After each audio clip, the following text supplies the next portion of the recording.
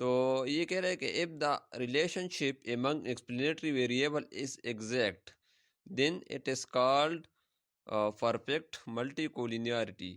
اگر ہمارے پاس جو ریلیشن شپ ہے، لیٹ سے ہمارے پاس x1 اینڈ x2 ہے، ایکسپلینیٹری ویریبل، اگر اس میں کوریلیشن جو ہے ایگزیکٹ ہو، ایگزیکٹ کا مطلب ہے کہ یا اس کے جو کوریلیشن ہے یہ ایگزیکٹ 1 ہو یا -1 ہو، لیکن اس کا ریلیشن شپ جو ہے وہ ایگزیکٹ ہو، تو پھر ہم اس کو